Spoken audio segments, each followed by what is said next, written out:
लेकिन एक बात आप समझिए पंकज जी, नहीं बीच में आपको रोके, नहीं बीच में आपको रोकेंगे इसलिए कि जो लॉ प्रोफेशन है वो कंज्यूमर कोर्ट के अंदर में नहीं आता है। डॉक्टर साहब ने धीरज श्रीवास्तव के इलाज में 50,000 रुपये अपनी तरफ से माफ कर दिए। धीरज जी को इस चीज का एहसान भी डॉक्टर चंद्र सुभाष का मानना चाहिए। अनर्गल बिना सबूत बिना एविडेंस के नहीं, लेकिन वो तो विक्टिमाइज है ना, विक्टिमाइज है ना, तो उनको प्रॉपर एविडेंस के साथ बताना है। फिर उन्होंने जो बिना एविडेंस और बिना रेफरेंस, नहीं बिना एविडेंस के नहीं, डॉक्टर नासिर अली का बाकायदा प्रिस्क्रिप्शन था, जिस प्रिस्क्रिप्शन में, तो कहने का मतलब है कि उस उम्र में जिस तरह से वो नाम लेकर के कह रहे हैं कि चंद्र सुभाष, आप तो वो नाम ले रहे हैं सिंगुलर में, ना जी लगा रहे हैं ना कोई जो है वो, उन्होंने धनबल का प्रयोग करके पुलिस को भिजवा दिया।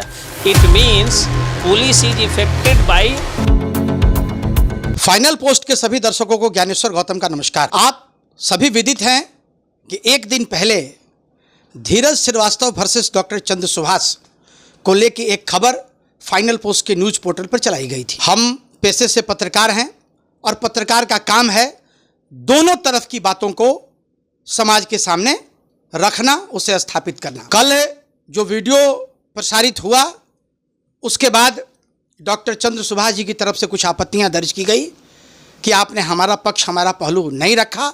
हालांकि जितनी बातें डॉक्टर चंद्र सुभाष ने कही थी वो सारी बातें उस वीडियो में थी। आज डॉक्टर चंद्र सुभाष की तरफ से हमारे स्टूडियो में हमारे आमंत्रण पर उनके अधिवक्ता पंकज कुमार जी उपस्थित हुए हैं। पंकज कुमार जी, सबसे पहले तो स्वागत है आपका हमारे स्टूडियो में। बहुत बहुत धन्यवाद, आपने बुलाया और मौका दिया। एक प्रतिष्ठित डॉक्टर का जो पूरा पक्ष हो सकता है, कानूनी पक्ष को रखने का मौका दिया, आपने मुझे बुलाया, इसके लिए बहुत बहुत धन्यवाद। पंकज जी पेशे से वकील हैं और अच्छी प्रैक्टिस इनकी चलती है। सबसे बड़ी बात यह है कि मुखर पत्रकार के तौर पे भी इनकी पहचान पहले थी। पहले ये भी एक पत्रकार हुआ करते थे, पत्रकारिता के बाद इन्होंने वकालत के पेशे को अपनाया और आज की तारीख में भी इनके कई ब्लॉग्स चलते हैं। तो सबसे पहले शुरू करते हैं पंकज जी, क्या है पूरा मामला? आपने लीगल नोटिस दिया था धीरज श्रीवास्तव को, क्या है मामला? किस मामले में आपने लीगल नोटिस दिया था? देखिए, धीरज श्रीवास्तव जी का कुछ आरोप था डॉक्टर साहब को। तो जो आरोप उनके थे, उन्होंने गैरकानूनी काम कुछ कर दिया। गैरकानूनी काम उन्होंने ये किया कि जैसे मान लीजिए किसी डॉक्टर से अगर आपको कोई असहमति या असंतुष्टि है या आपको लगता है कि उस डॉक्टर ने गलत किया, तो उसके लिए प्रॉपर एक चैनल होता है, एक प्रॉपर तरीका होता है। आप कंज्यूमर प्रोटेक्शन एक्ट उसी के लिए बना हुआ है, कंज्यूमर फोरम उसी के लिए बना हुआ है। तो आप वहाँ जा सकते थे, कंज्यूमर फोरम में आप जा कर के जो है अपना वाद दायर कर सकते थे। उस कंप्लेंट पर सुनवाई होती है और अगर डॉक्टर साहब जो है आफ्टर फुल ट्रायल अगर डॉक्टर साहब दोषी पाए जाते तो उनको फ़ाइन किया जाता, उनको सज़ा दी जाती, जो भी पनिशमेंट, जो भी पेनल्टी जो है वो कोर्ट के द्वारा तय की जाती, उससे बयाप्ते जो है वो डॉक्टर साहब को सबक मिलती यदि उन्होंने गलत किया होता तो। लेकिन मैं उनका वकील हूं, अगर मैं ये कहता हूं कि हाँ वो बिल्कुल सही हैं तो आप कहिए कि मैं उनका एडवोकेट हूं इसलिए कह रहा हूं। लेकिन सच्चाई बात यही है कि डॉक्टर साहब बिल्कुल सही हैं। जो उनका इलाज है, एक सवाल मैं आपसे पूछना चाहता हूं, आप बड़े भाई हैं और ज़िले के बहुत ही सम्मानित और पुराने पत्रकार हैं। मैं आपकी हिंदी का भी कायल हूं, जितना सुंदर आप, जितनी शुद्ध हिंदी बोलते हैं, सुनता हूं, देखता हूं, और जिस तरह से इन दिनों आपका जो राजनीतिक विश्लेषण आ रहा है वो भी काबिले तारीफ़ है। आप मुझे एक बात बताइए, धीरज श्रीवास्तव जी आपके स्टूडियो में किस तरह से आए थे? ईमानदारी से बताइएगा। आज मंगलवार का दिन है, आपने लाल वस्त्र पहन रखा है और मैं भी लाल चंदन लगाया हूँ।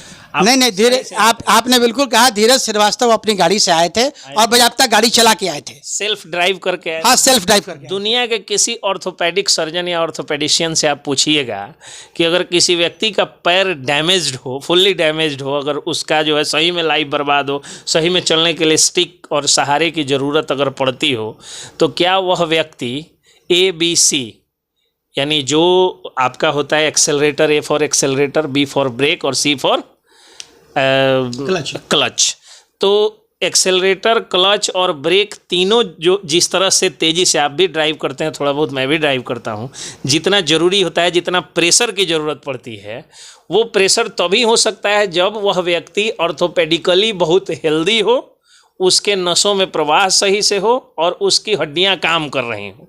अगर कोई व्यक्ति सुगौली के माली जो गांव है माली से अगर कोई व्यक्ति ड्राइव करके अपना कार आ गया फाइनल पोस्ट के स्टूडियो में और तब वो व्यक्ति स्टिक दिखा करके कह रहा हो कि मैं विक्टिमाइज्ड हूँ, जो विक्टिम कार्ड खेलने की एक चीज आपने बहुत सही सवाल उठाया पंकज जी, लेकिन एक बात ये भी है कि उनके पूरे प्रिस्क्रिप्शन को देखने के बाद एक बार उनका ऑपरेशन हो चुका, उस ऑपरेशन में गड़बड़ी हुई, उस ऑपरेशन के क्रम में 22 दिन तक वो अस्पताल में रहे, दूसरी बार भी उनका ऑपरेशन फिर वहीं हुआ।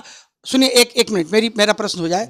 उसके बाद 26 दिन तक वो हॉस्पिटल में रहे, तीसरी बार भी उनका ऑपरेशन होने की तैयारी चल रही है और संभवतः 16 तारीख को, इसी महीने की 16 तारीख को एम्स में उनका ऑपरेशन हो।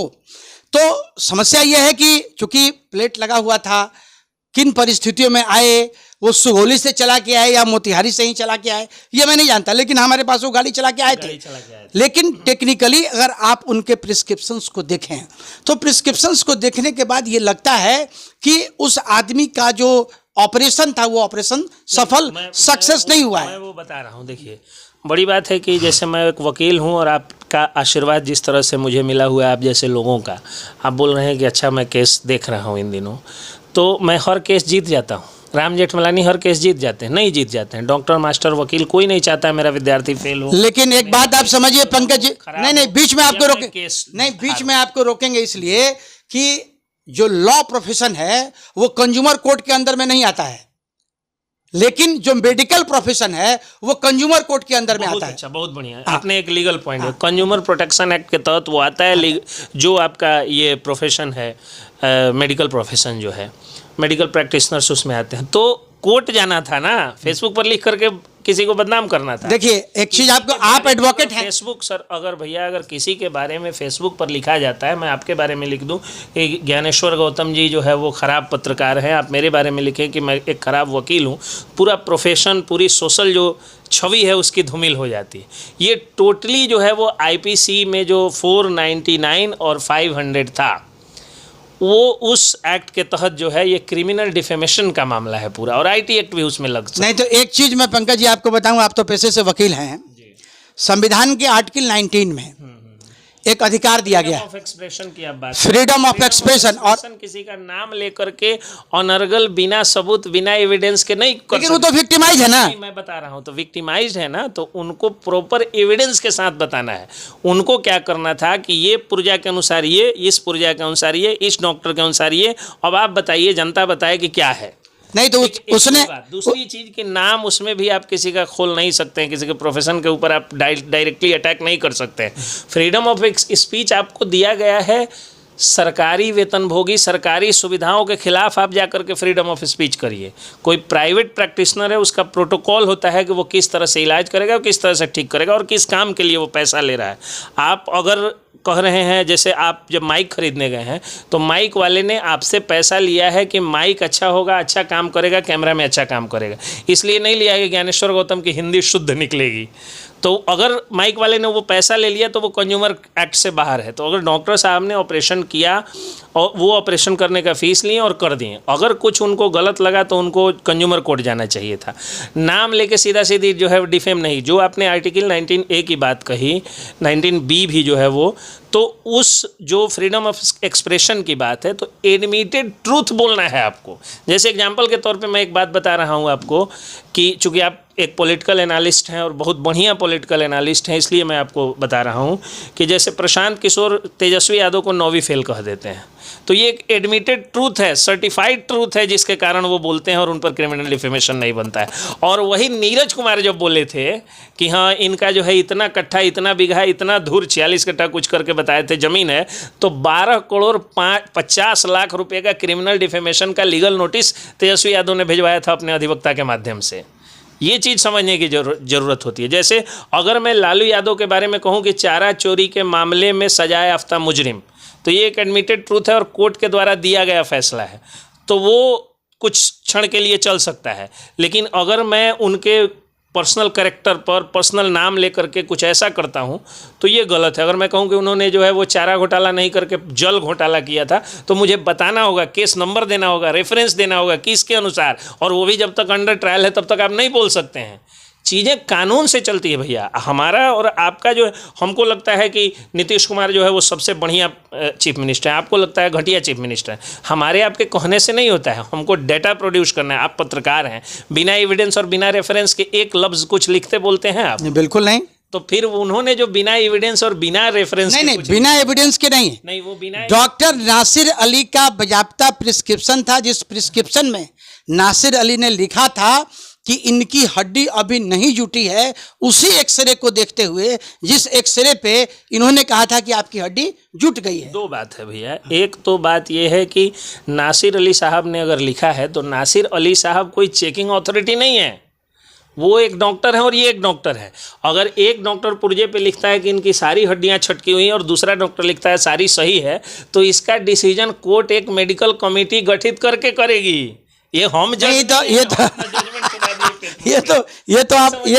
ये तो आप कानून में उसको उलझाने की कोशिश कर रहे हैं। नहीं, लेकिन एक बात मैं आपको बताऊं, देखिए लीगल जो सोशल मीडिया का जो बढ़ता हुआ प्रभाव है, दुष्प्रभाव इसको कहिए। हाँ नहीं, देखिए, हाँ मैंने ठीक है, इसको आप दुष्प्रभाव ही कहिए, आप अपनी भाषा में। वो आदमी इसको प्रभाव मानता है कि सोशल मीडिया के माध्यम से हम अगर विक्टिमाइज होते हैं तो अपनी भड़ास कहाँ निकालते हैं, है ना। तो ये आप समझ लीजिए कि उनकी भड़ास थी। इसके लिए तो आप लोगों ने लीगल नोटिस भी किया, साइबर थाना उनके यहाँ गया भी था, और उनके देखिए अब एक उटपटांग हरकत, खुद ही उटपटांग हरकत करते हैं। छोटे भाई समान है मेरे, मैं उनकी इज्जत करता हूँ, उनकी पर्याप्त मतलब पूरी प्रतिष्ठा है। जब हम लोग भी जाते थे महादेव का जल चढ़ाने तो उनका जो है वो हेल्प लेते थे, और वो प्रतिष्ठित लोग हैं, मैं उनको कोई कुछ नहीं बोलूँगा। लेकिन कानून जिस तरह से वो लगातार तोड़ रहे हैं, वो खुद को कानून के शिकंजे में फंसाते जा रहे हैं। अब वो बोलें कि डॉक्टर चंद्र सुभाष, हालांकि वो तो जिस तरह से सिंगुलर में नाम ले रहे हैं, मैं उस समय से धीरज श्रीवास्तव जी बोल रहा हूँ, ध्यान दीजिए, और जबकि वो मेरे छोटे भाई समान हैं। और डॉक्टर चंद्र सुभाष जी के एज में और उनके एज में जो है वो लगभग, अगर सही उम्र पे उनकी शादी हुई होती तो हमको लगता है बाप बेटा का फ़र्क है। तो आपसे भी बड़े होंगे डॉक्टर साहब, हमको लगता है, या नहीं आपसे थोड़ा सा छोटे। तो कहने का मतलब है कि उस उम्र में जिस तरह से वो नाम लेकर के कह रहे हैं कि चंद्र सुभाष, व्याप्त वो नाम ले रहे हैं सिंगुलर में, ना जी लगा रहे हैं ना कोई जो है वो, उन्होंने धनबल का प्रयोग करके पुलिस को भिजवा दिया। It means police is affected by doctor Chandra Subhash economic wealth और इकोनॉमिक प्रॉस्पेरिटी। मतलब कि इनडायरेक्टली वो पुलिस पे कौन सा आरोप लगा रहे हैं सो आप देख लीजिए। दूसरा वो कह रहे हैं कि ये थानाध्यक्ष ने मेरी बात नहीं मानी। तो थानाध्यक्ष ने बात नहीं मानी तो इसी के लिए ना 175(3) जो BNSS का है, और जो पहले था 156(3) इसका जो है वो CRPC का, इसीलिए था कि थानाध्यक्ष अगर केस नहीं लेता है तो या तो आप SP को लेटर लिखें, पिटीशन दें, या आप CJM को, मुख्य न्यायिक दंडाधिकारी को जो है पिटीशन दें, कि आके फेसबुक पर लिखेंगे और मीडिया में बाइट देंगे आप। पहले उन्होंने लीगल प्रोसेस को पूरा करके जितना बोलना था वो कोर्ट के आदेश पे पूरा धज्जिया उड़ा देते डॉक्टर साहब का, तो मेरा राइट नहीं बन रहा था लीगल नोटिस भेजने का। लेकिन जिस तरह से वो बोलें, जैसे मैं टेक्निकली आपको बता रहा हूँ कि वो कार चला रहे हैं, लगातार वो CCTV फुटेज में आ रहे हैं, SP ऑफिस के पास, कचहरी चौक के पास, ये टाउन थाना में, साइबर थाना में, चित्रांश समाज की मीटिंग में, और फाइनल पोस्ट में, वो के स्टूडियो में, भव्य स्टूडियो भी आज आपका बहुत दिनों बाद देखा तो मुझे खुशी हुई कि इतना सुंदर स्टूडियो आपने बनाया और मुझे आने का मौका दिया, इसके लिए मैं थैंकफुल भी हूँ। तो इस स्टूडियो में भी वो आ रहे हैं, लगातार वो कैप्चर्ड हो रहे हैं कार चलाते हुए। टेक्निकली अगर देखिएगा, मेडिकली जो आपने कहा वो अलग चीज़ें हो सकती हैं, लेकिन टेक्निकली देखिएगा तो वो गलत आरोप लगा रहे हैं। लेकिन अगर उनका आरोप सही भी है, मैं बोल रहा हूं कि अगर उनका आरोप सही भी है तो आरोप लगाने के लिए फेसबुक पर कुछ भी बकोर देना सही नहीं है। फेसबुक इज नॉट टू वोमेट, कानून के हिसाब से वोमेट एनीथिंग।